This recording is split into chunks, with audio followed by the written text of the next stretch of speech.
그러니까 요번 같은 경우는 중동의 지정학적 리스크 부분이죠. 그러니까 꼭 불확실성이나 이런 걸 떠나서 WTI 또 두바이유 뭐 브렌트유 뭐 이렇게 다 놓고 봐야 되는데 일단은 WTI 위주로 우리가 이제 해석을 많이 합니다. 다만 NH투자증권의 HTS상에서는 아쉽게도 2005년부터 나와요. 두바이유는 더 오랜 기간이 나와. 네? 두바이유는 더 오랜 기간이. 두바이유로 설명을 드릴 텐데 거의 똑같이 움직여요. 일단 2003년 이후를 기준으로 잡으시면 이렇게 돼 있죠. 2003년부터 2007년 그 금리를 내리기 직전 2007년도 9월에 금리를 내립니다. 2008년이고 2007년까지만 요걸 그려놓을게요. 2007년 9월 여기까지 9월에 금리를 내려요.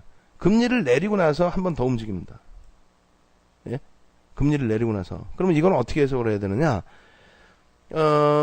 원유 시장도 선물 시장이기 때문에 투기 세력이 당연히 들어와 있어요. 이 투기라는 게 나쁜 뜻이 아니에요. 수익률을 극대화하기 위한 세력들을 우리가 투기 세력이라고 합니다. 뭐 투기 매매에서 이런 개념이 아니라, 예? 그래서 투기 거래는 이제 뭐 그런 그 너무 뭐 위험하고 안 좋은 쪽 그런 게 아니고요. 정상적인 흐름을 얘기하는데 금리를 내렸다? 그럼 경기가 정점을 찍었다는 거죠. 금리를 내려가면서 경기를 부양한다? 그것은 좋은 게 아니에요. 도망가야 될 거지. 예? 그런 상태에서 상품 시장에서도 금리를 내렸어? 야, 이거 시장 끝났구나. 마지막 오버슈팅 나온 거예요. 마지막 오버슈팅 플러스 명분은 금리를 내리면서 달러 인덱스의 약세. 금리를 내리면 달러가 약세를 띈다고 그랬잖아요. 달러가 약세를 띄다 보니까 뭐 엄청난 약세는 아닙니다만 어찌됐건 그것을 근거와 명분으로 추가 상승이 나오는데 오버슈팅까지 주는 거죠. 왜? 빠져나가야 되니까. 경기는 정점을 찍었다는 거는 신호가 나왔잖아요. 금리를 내리면 경기 정점이야. 금리를 올리면 바닥이죠. 결론적으로 중간중간에 이게 적은 조정 같지만 조정폭들이 있었던 거예요. 예? 선물시장이다 보니까. 근데 이 기준에서는 수요가 뒷받침되는 흐름이죠. 예? 공급만이 뭐 적어진 것이 아니고 공급 적어진 것이 아니고 공급도 늘어나는데 수요가 경기가 좋아지니까 어마어마하게 늘어나면서 랠리가 나온 겁니다. 그죠? 그렇게 돼 있고 그 다음에는 고점 인식에 대한 오버슈팅, 그 다음에는 리먼 터지고 나서 이제 박살. 그 다음에 흐름이 희한하잖아요. 이게 경기가 좋아져서 올라왔어요? 아까 말씀드렸잖아. 원달러 N달러 환율. 그러니까 달러 인덱스의 급락, 엔화 대비해서의 급락. 그렇게 되면서 통화 가치, 결제 통화의 가치가 훼손되면서 올라간 거죠. 경기가 좋아서는 절대 아니잖아요. 그렇기 때문에 이럴 때 경기가 좋아서 올라간 게 아니기 때문에 차화적 랠리가 나오더라도 자동차는 실적이 개선됐구나. 왜? 엔화가 너무 강세를 띠니까 일본 차가 미국에 팔리질 못합니다. 그에 반해서 이제 현대차, 기아차는 어부질이죠. 어마어마한 실적 개선이 나옵니다. 독점 거의 소형차로는. 화학 정유는 어떻게 됐어요? 거품. 롯데케미칼, LG화학 이런 게 12배, 14배 올라왔습니다. 이때. 경기가 좋아서 올라왔습니까? 아니죠. 자고 일어났더니 재고자산 가치가 올라갔어요. 말도 안 되는. 그러니까 누가 때려 올렸어? 랩 상품에 자금이 조단이 들어오니까.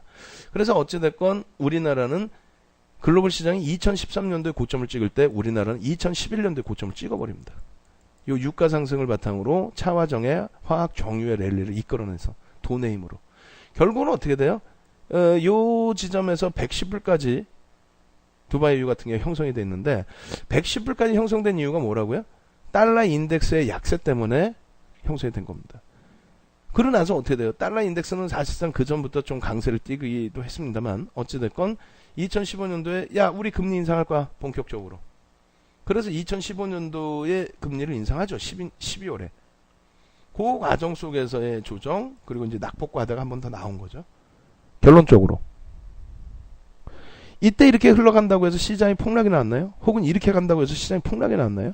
이 정도 변동성에서도 정상적인 흐름이었기 때문에 시장의 변동성도 제한적으로 났다.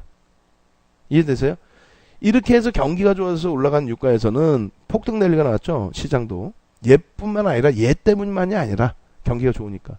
이럴 때에는 시장 같이 깨진 거고요. 이럴 때에는 글로벌 시장은 비이성적으로 안 움직였어요. 우리나라만 차화적 랠리. 글로벌 시장은 이렇게 올라간다고 폭등? 그러진 않죠. 예? 그리고 이 상태에서 뭐 유가 고공행진했다고 해서 시황이 어려웠나요? 그러지도 않죠. 결국은 유가 폭락했다고 글로벌 시장이 폭락했나요? 그것도 아니죠. 정상적인 결제 통화, 달러 인덱스의 정상적인 흐름, 그러니까 약세를 떴다 강세를 띄고 이런 부분의 흐름에 연동된 상품 가격의 흐름입니다. 그럼 지금의 기준은 뭘까요? 지금의 기준은 달러 인덱스도 강세를 띄는데 왜 올라가? 이게 이제 우리가 얘기하는 경기가 바닥을 찍고 돌려졌기 때문에 수요의 증가에 의해서 올라간 흐름입니다. 근데 여기에서 또 하나 주의할 점은 뭐가 있냐면 2017년도에도 마찬가지인데 이렇게 됩니다. 연초 대비 12% 빠졌어요. 그러니까 정유화학업체 다 파세요. 글로벌 경기가 살아나는 과정에서의 흐름이잖아요. 근데 왜 글로벌 경기가 살아나서 금리를 올리는데 그거를 왜 무시하세요? 그러니까 경제학 논리 자체를 제대로 배우지를 못한 거죠. 여러분들 말고 방송 나와서 남의 거 보고 베껴 쏘는 사람들 기준에. 결국은 어떻게 됩니까? 다시 가죠. 이게 정유화학 업체들의 여기가 바닥자리예요. 여기가 2017년도 6월이.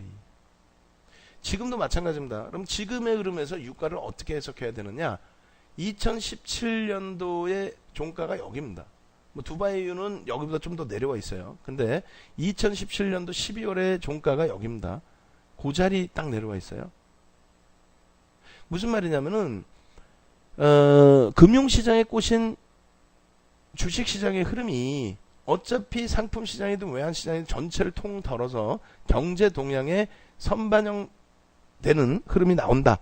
선행성의 흐름이 나온다라고 한다면 미국을 제외한 나머지 국가들의 흐름은 지난해 연말 종가 대비해서 사실상 조금씩 눌려 있죠. 예? 그러니까 경기가 다소 둔화되어 있다라고 해석을 하는 거예요. 근데 유가만 계속 올라갈 수 있습니까? 그리고 지금 이 위치라면은 경기가 일부 둔화됐구나라는 해석 대비해서 위에 있단 말이에요. 크게 부담이 없단 말이에요. 많이 빠졌다. 고점 대비해서 뭐 그 WTI 같은 경우는 뭐 27%가 빠졌네 이런 얘기를 하잖아요. 이게 경기 침체에 대한 얘기냐 이거예요. 경기 침체라면은 요 당시에 12월 달에 유가 요 대비해서 요 정도가 아니라 폭락이 나와야죠.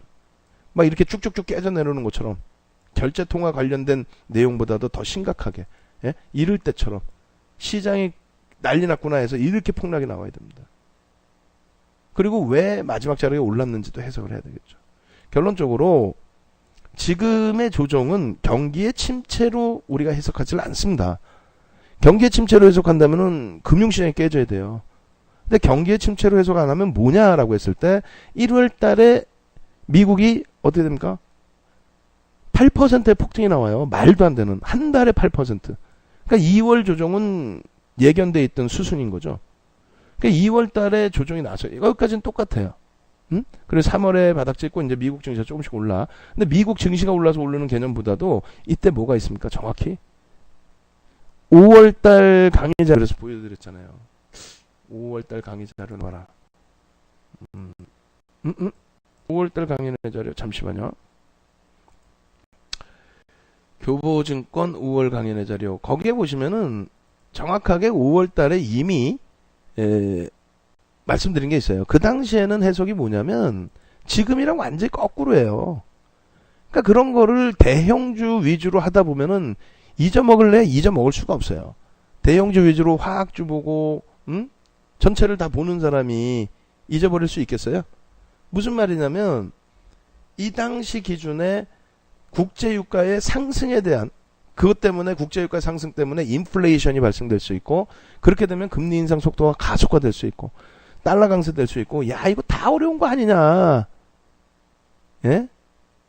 지금처럼 아이고 이거 유가 떨어져서 다 또 뭐 경기 침체하냐 이런 개념이 아니라 5월 달에는 또 이때는 유가 상승이 문제되지 않느냐 이렇게 얘기 나왔다고. 근데 이때 유가 상승은 또 뭐라고 해석을 해드렸냐면 잘 보세요. 경기는 다소 둔화돼 있거나 침체돼 있거나 멈춰져 있는데 유가만 올랐단 말이에요. 그러니까 얘기를 하는 거 아니에요. 그 전에는 유가가 이만큼 올라와도 아무 제기를 안 했죠. 문제 제기를. 근데 여기서 요만큼 올라오는 걸 문제 제기를 한단 말이에요. 왜? 경기가 침체 둔화돼 있는 것으로 느껴질 때 올라왔기 때문에. 더 쉽게 표현하면은 이란과 미국의 문제. 그러니까 이란은 통해 한 말 안 하고 있어. 이란은 가만히 있었어. 근데 미국의 공화당 정부, 트럼프 정부만 중간 선거를 앞두고 야, 미국은 쎄. 민주당이 한 거 다 뒤집어 엎어버릴 거야. 미국과 중국과의 무역 협정해 놓은 거 이거 다 잘못됐어. 한국하고 FTA 다 잘못됐어. 야, 북유럽하고 나보다 다 잘못됐어. 내가 다 뜯어 고칠 거야. 그러니까 날 뽑아줘. 날 믿어줘. 날 밀어줘. 이란? 이거 잘못됐어. 핵합의? 나 인정 못해. 그렇게 해서 들이민 거죠. 그래서 미국, 이란, 영국, 프랑스, 독일, 중국, 러시아 7개 국가가 합의한 거를 미국 자기 혼자 탈퇴를 하고 야, 이란 도와주면 가만히 안 둔다. 세컨더리 보이콧 알지? 죽어 니네. 이렇게 해버린 거예요. 그러면서 이제 정치 쇼인데 그러니까 이제 시장 충격이 없는 거고 유가가 폭등이 나오고 있지는 않았죠. 그래도 유가가 강세를 띠게 된 거죠. 폭등까지는 아니더라도. 그래서 그 부분에 대해서 유가 강세 부분에 대해서 걱정하지 마세요. 뭐 금리 가파른 인상 걱정하지 마십시오. 절대 걱정하지 마세요. 했더니 지금은 거꾸로 이거야. 예? 아까 환율에서 놓고 보신 것처럼 이거 1,000원 깨지면 어떻게 해요? 그게 불과 몇 달 전인데 지금은 무슨 원화가 너무 약해요. 이거.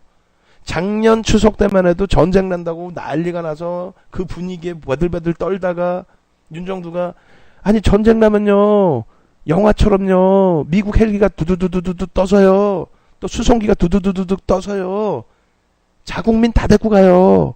그런 거 있습니까? 없으니까 걱정하지 마세요. 근데 지금은 어때? 거꾸로. 무슨 내일 모레 당장 통일인 것처럼. 마찬가지예요. 유가도. 잊어버리시면 안 돼요. 그냥 기억 정도는 하셔야 돼요. 아, 이때 이란 때문에 유가가 오버슈팅 나온 게 있구나.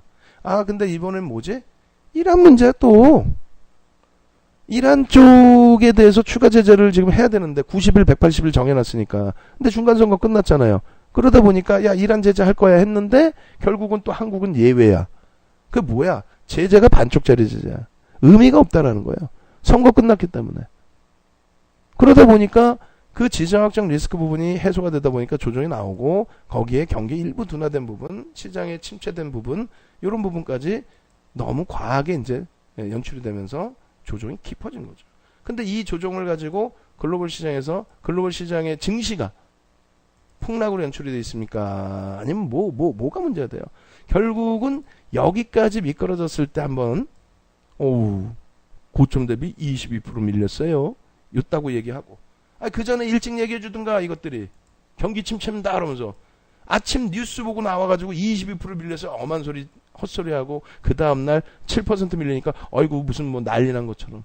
근데 시장은 어때? 난리가 났나요? 시장이 뭐 붕괴됐어요? 글로벌 시장이 붕괴됐어요? 우리나라 붕괴됐어? 멀쩡하죠? 그럼 다시 봅니다. 코스피 시장에서 화학업종의 동향을 보시면 2017년도에 6월달 연초 대비 22% 하락했다고 기사 나온 날, 예? 그날 보시면 이게 장학형이 여러분들 보시다시피 장학형 아니에요? 21일날, 22일날, 23일날 장학형 뜨고 그 다음날 뉴스 나와갖고 악 쓰고 있을 때 정신병자들 악 쓰는 거 듣지 마세요. 아니 미리 얘기해 주든가. 이 앞에서 교수형 떴네 왜 떴니 이러면 아유 이게 유가가 연초 대비 계속 밀리고 있는데 좀 조심해야겠어요. 이 교수형 떴으니 좀 파세요. 이것도 아니고 장학형 떠서 돌리고 있는데 여기다 대고 유가 연초 대비 22% 빠졌으니까 화학주 다 팔아서 조선주 사라고 떠들어도 되질 않나. 화학주 다 팔아서 자동차 사라고 떠들어도 되질 않나. 그걸 떳떳하게 연말까지 시황 그대로 갖고 오다가 연말 돼서 화학주들 밀리니까 그때 돼서 보셨죠? 내가 다 팔라고 그랬죠? 어떻게 이렇게 철면피야? 6월이 여기입니다 여기. 예? 그리고 연말 돼가지고 이때 또 9월달 이럴 때 돼가지고 보셨죠? 그러고 나서 삼성중공업, 현대중공업 하한가 맞았죠? 하한가 수준. 어찌됐건 지금의 화학업종의 움직임이 여기입니다. 그래서 이번 기회에 상품 가격의 이런 그 하락, 원유의 하락, 그것 때문에 대한항공도 시장에서 다시 관심을 받게 된 거고, 해운 업체들, 예? 또 한국전력도, 그러니까 그런 그 관심을 받는 업종들의 흐름이 향후의 흐름에도 지속성을 가지고 갈 수 있다라는 게 현재 시장의 흐름입니다. 그거는 이제 조금 이따 다시 설명드리고요. 결론은 외환시장 설명드렸고, 또 채권시장 설명드렸고, 상품시장까지. 원래는 채권시장 같은 게 거의 들여다보지도 않잖아요. 응? 어렵다고. 아무 의미 없어요. 그 다음에 상품시장까지 말씀을 드렸을 때 상품 가격의 강세, 시장의 호황일 때 상품 가격의 강세, 불황일 때 약세, 그리고 결제통화 관련해서의 흐름, 또 지정학적 리스크에 관련된 흐름. 그러니까 이번에는 지정학적 리스크까지 포함됐다. 근데 결론은 글로벌 시장에서 이 상품 시장의 변동성에 대해서 크게 위축되지 않는 모습이더라. 결론은 상품 가격에 대한 해석도 크게 무리수를 두서 부정적으로 해석할 필요는 없다. 그러니까 부정적인 게 뭐냐면 경기 침체, 둔화, 그 부분에 대한 우려감입니다. 근데 그렇지 않죠. 자, 10시 24분이에요. 11시 전에 끝내야 되는데, 월요일 날도 무방이 있으니까 어느 정도만 좀 해놓고 마무리를 칠 거예요. 그리고 안 돼요. 끝내야 돼. 강의장이 조그맣게 있어요. 한 20분 들어가실 수 있는 강의장이. 예? 그래서 그 강의장에 대한 또 세팅을 구상을 해야 되기 때문에 거기에 이제 녹화할 수 있는, 녹화를 해야 여러분들 또 자료들을 올려드릴 거 아닙니까? 예? 그래서 녹화할 수 있는 세팅을 해놓고, 예전에는 방송실까지 갖춰놓고 있었는데 이번에는 이제 좀 조그맣게 하려고요. 너무 크게 해봐야, 그때는 방송 장비만 한 3억 원어치 갖다 놓았었어요. 예? 회사 한 270평에다가. 근데 뭐 그게 의미가 없더라고. 그래갖고 이번에는 그냥 좀 조그맣게 해가지고 강의나 좀 거기서 기초 강의부터 해서 쭉 해드리려고 그러고 있습니다. 그래서 그 시스템도 좀 봐야 되고 해서 어찌됐건 여러분들 채팅창에 올려주신 내용들에 대한 답변도 일부 드리고요. 그 다음에 테마주들 간단하게 설명드리고, 그리고 특별한 거 없잖아요. 쇼버린 관련해서 내일 송구님이 카톡방에 계시죠?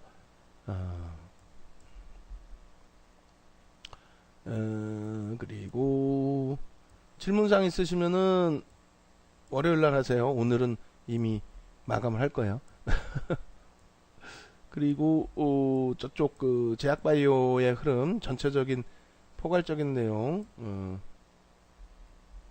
전부 한번 다시 잡아드릴게요.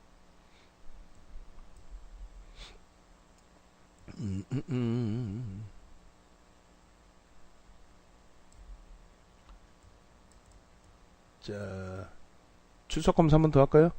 45번 한번 가겠습니다. 출석검사 45번. 예? 저쪽 카카오TV에 계시는 분들도 단톡방에 45번 이렇게 해주시고, 그 다음에 우리가 다시 한번 인원이 좀 들어오셨기 때문에 간단하게만 윤정도에 대해 설명드리고, 상품 설명 간단하게 드리고, 시장 점검 해드릴게요. 예, 아이고 감사합니다. 서울 분들은 좋겠어요. 자, 그리고 저희가 이제 아시다시피 20일 날부터 개편이 돼요. 20일 날부터 개편이 돼서 좀 많은 게 바뀝니다. 홈페이지도 개편이 되죠. 그래서 이제 좀 많은 게 바뀌는데, 일단 어찌됐건 다른 게 중요한 게 아니고 이제 개편 이벤트 한번 해드려야 되는데, 예? 치스닥 보시면은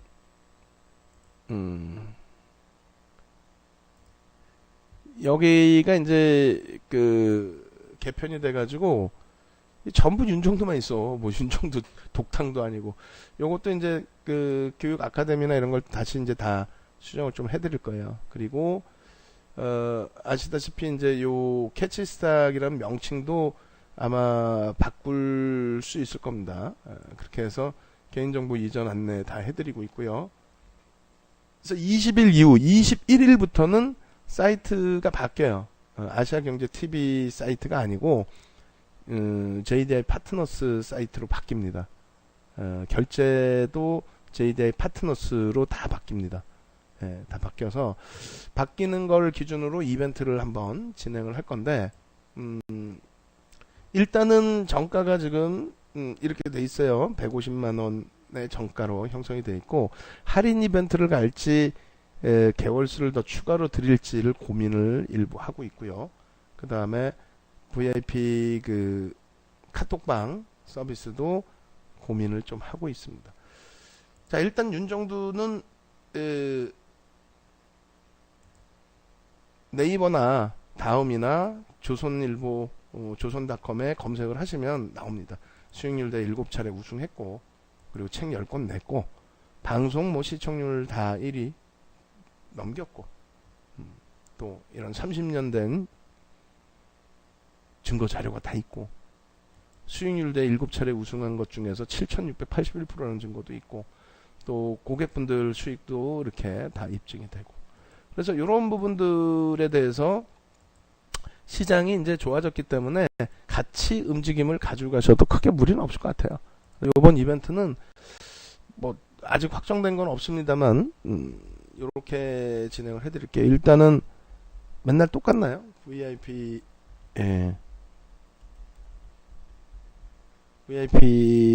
회원가입에 있어서 가장 크게 뭐 이벤트라고 할 수 있는 부분은 6개월 플러스 6개월 그 이상은 또 하기도 애매하고 거기에 플러스 뭐 15일 뭐 혹은 한 달 1개월 그리고 요거는 이제 기존 회원님들께도 포함을 해드릴게요. 기존 회원님들은 이렇게 되면 이렇게 해드리면 좀 뭐 무리는 없겠죠. 추가 또 1개월 기존 회원님들 연장하시는 경우 연장의 경우 그 다음에 요거면 될 것 같은데 그죠? 요 맨 밑에 있으니까 썬데이 토즈 그리고 VIP 카톡방은 어떻게 해야 돼? 이게 이렇게 되죠. 14개월이니까 그건 한번 나눠보시고 그 다음에 3 플러스 3 198만원 이렇게 돼야 되나요? 2가 돼야 되나? 모르겠다. 하여간에 21일날 오픈을 할 겁니다.